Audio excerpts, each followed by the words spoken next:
Okay, so this video is going to be about solving quadratic equations by factorizing.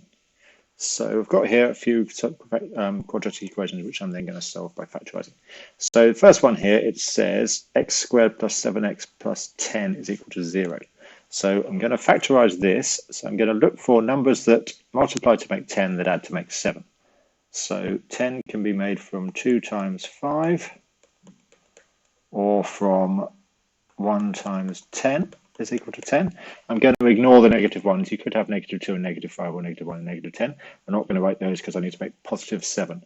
Now you should be able to see that 2 and 5 are the ones which 2 plus 5 is equal to 7, whereas here 1 plus 10 is equal to 11.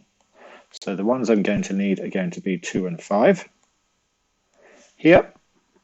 So therefore when I factorize this, I'm going to get x plus 2 and then multiplied by x plus 5 is equal to 0. So that's factorizing. Then, because I've got two things that are multiplied together, I've basically got this x plus 2 and it's multiplied by this x plus 5, and the answer has to be 0. Whenever I multiply two things together and get the answer of 0, either the first one has to be 0 or the second one has to be 0. So either a is equal to 0 or b is equal to 0. When I've got to multiply two things and get 0, the only way that can be is if one of them or the other one is equal to 0. I can't make 0 any other way. So applying that here then, either x plus 2 is equal to 0, in which case x is equal to negative 2, or x plus 5 would equal to 0, in which case x is equal to negative 5. So those are my solutions here,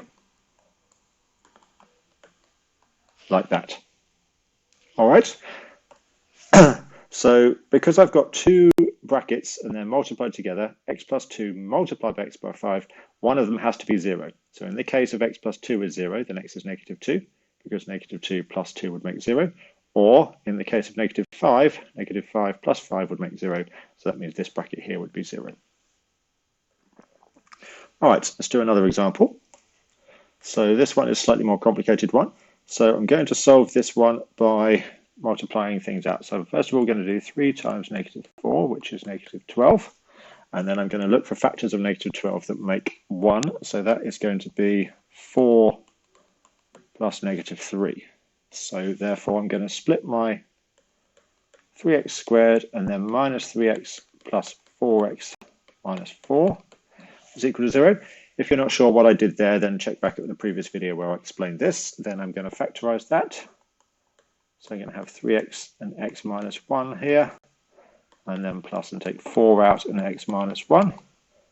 Those brackets are the same, which is very good. So that is going to factorize into 3x plus 4 and x minus 1 is equal to 0. Then in exactly the same way, because I've got two brackets multiplied together equals 0, either this bracket has to be 0 or this bracket has to be 0. So either 3x plus 4 is equal to 0, in which case 3x is equal to negative 4 and x is negative 4 over 3, or x minus 1 is equal to 0, in which case x is equal to 1. So those are my solutions here. Now, if I want to, I can check those by substituting them back into the original equation. So I'll leave you to try the negative 4 over 3 by yourself. I'm just going to sub in x equals 1 to check. So I would have to do 3 times minus 1 squared plus 1 and then take away 4. And that should be 0 if I'm correct. So 1 squared is 1 times 3, that will be 3 plus 1 minus 4. And you can see indeed that that does equal 0. If I wanted to, I could sub in with a minus 4 over 3, substitute that in as well, and that should also give me 0 as a check. But I'll leave you to try that yourselves. Okay. Now, sometimes you get an equation that looks like that. Now, that is not in the same form as we had earlier. So the first thing you would have to do is rearrange it so that it's in the form that we want to solve. So the form is ax squared plus bx plus c is equal to 0. So the first thing I would need to do would be to rearrange it so it's in this form. So what I would do is I would add x to both sides, and then I would subtract 3 from both sides, so I would have it equal to 0. So I'd rewrite that as 4x squared plus x minus 3 is equal to 0. All right, then I would proceed exactly as before. So I'm going to multiply the 4 by the 3. 4 times minus 3 is 12. And then I'm going to split that up into numbers. That should be minus 12. Split those up into numbers that would add to make just one single x. So I'd split that up into 4, and then plus minus 3, that would equal 1. So I can then refactorize or split up my equation so it is 4x squared plus 4 minus 3x, here should be an x, minus 3 is equal to 0. Just splitting up this plus x into 4x and minus 3x from these numbers I had here. Then factorize that, so I'm going to have 4x here, x plus 1, and then minus 3x plus 1 equals 0. Then that would give me 4x minus 3, x plus 1 is equal to 0. So again, either the first bracket has to be 0, so either 4x minus 3 is equal to 0, in which case 4x is equal to 3, x is 3 over 4, or x plus 1 is equal to 0, x is equal to minus 1. Those are my solutions there. Okay, again, if I wanted to, I could substitute those values into the original equation and check that that was okay. All right, now do one last one.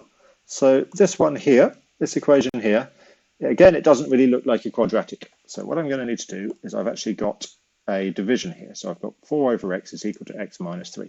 So that doesn't really look like a quadratic equation at all. What you need to do is to do a bit of work on that so it looks in the correct form. So what I'm going to do first is get rid of this fraction by multiplying both sides by x. So if I multiply both sides by x, I would have 4 on that side, and then I'd have x times x minus 3 on this side. I could then multiply that out, so I'd have 4 is equal to x squared minus 3x, like that. And then I need to move the 4 to the other side so it's equal to 0. So then I would have x squared minus 3x minus 4 is equal to 0. I would then need to factorize it. So I could split that up into x minus 4 and x plus 1 is equal to 0. So I could then say either x minus 4 is 0, in which case x is equal to 4, or x plus 1 is equal to 0, in which case x is equal to minus 1. All right, on this one, I'm going to actually go back and just check them that they're correct. So I'm going to sub in x equals 4 into, and then the equation was 4 over x is equal to x minus 3. So if I substitute 4 into there, I can see that I would have 4 over 4 would equal to 4 minus 3, which I can see that would be 1, and that would also be 1, so that would be correct. And I can try it with minus 1, so I can sub minus 1 into 4 over x is equal to x minus 3, and check that that also works. So I would have 4 over negative 1, which would equal minus 1 minus 4. Okay, 4 divided by negative 1 is negative 4, and then, I've written that wrong. That's what's wrong there. That should not be minus 4, that should be minus 3. So I'd have minus 4 here, and I'd also have minus 4 here. Again, I can see that that would be correct. So you can always take your solutions and sub them back in to your equation and check that that is right. All right, that concludes that bit about solving quadratic equations by factorizing.